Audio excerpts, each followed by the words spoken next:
ఉత్తరం చూద్దామండి. తప్పకుండా. రాజమండ్రి నుంచి కౌసల్య రాస్తున్నారు. వివాహ అనంతరం అరుంధతి నక్షత్రాన్ని ఎందుకు చూపిస్తారు తెలియచేయగలరు అంటూ రాస్తున్నారు. అరుంధతి సందర్శనం భారతీయ వివాహ ప్రక్రియలో చాలా ముఖ్యమైంది. అంతేకాదు అది ఒక విధంగా వివాహ ప్రక్రియలో చివరి ఘట్టం కూడా. అసలు భారతీయ వివాహ ప్రక్రియ చాలా ప్రత్యేకమైంది అనిపిస్తుంది. ఎందుకంటే ప్రారంభం గౌరీ పూజ, గౌరీ పూజతో ప్రారంభమై అరుంధతి సందర్శనంతో పూర్తవుతుంది. గౌరీ దేవత మాంగళ్య దేవత. తన భర్త అతి భయంకరమైన కాలకూటాన్ని మింగినా కూడా తనకే విధమైన ప్రమాదము లేదని నమ్మకంగా ఉండగలిగిన తల్లి ఆమె. మంగళసూత్రము ఎంత మదినమ్మినదో అన్నారు పోతన్న గారు. మాంగళ్య సిద్ధి కోసం గౌరీ దేవత పూజ. మరి అరుంధతి దేవత సతీత్వ సిద్ధి, పాతివ్రత్య సిద్ధి. అరుంధతి పతివ్రతా శిరోమణిగా మహర్షుల భార్యలందరిలో అరుంధతికి ఒక ప్రత్యేకత ఉంది.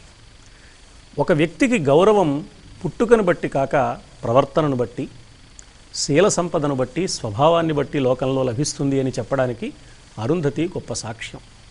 ఆమె మహర్షి భార్య కాగలగడం గొప్ప విశేషం.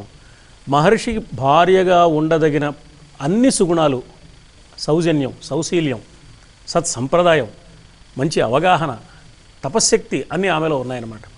ఇవన్నీ కూడా ఈ గృహిణికి ఉంటే ఈ గృహిణి యొక్క ప్రభావంతో ఆ గృహస్థు చాలా అన్యోన్యమైన దాంపత్యాన్ని భార్యకు అందించగలుగుతాడు. వారిద్దరూ పరస్పరం అన్యోన్యంగా ఆనందంగా ఉంటారు.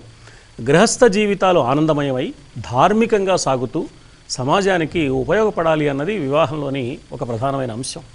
అందుకని సతీత్వ సిద్ధి కోసం, అంటే పాతివ్రత్య సిద్ధి కోసం, కేవలం పాతివ్రత్యం అంటే భార్యకు భర్త యందు గౌరవ ఆధారాలు ఉండడం మాత్రమే కాదు, భర్తకు కూడా భార్య యందు అలాంటి భావన కలిగి ఉండడం. ఈ రెండింటికి అరుంధతి సందర్శనం ఆ సంకేతం అన్నమాట, సంకేత రూపంలో. ఇది ఒక ఉద్దేశం. ఇంకా రెండో ఉద్దేశం చాలా చమత్కారమైన ఉద్దేశం. అరుంధతి నక్షత్రం ఆకాశంలో ఉంటుంది, పగటివేళ నక్షత్రాలు కనపడవు. వివాహం ఉదయం పూట జరిగినా కూడా నక్షత్రం చూపిస్తారు. అంటే ఏమిటన్నమాట దాని ఉద్దేశం? అరుంధతిని మనస్సులో భావన చేయమని. రెండవది, అరుంధతి నక్షత్రం మినుకు మినుకుమంటూ కనిపించి కనిపించనట్లుగా ఉంటుంది.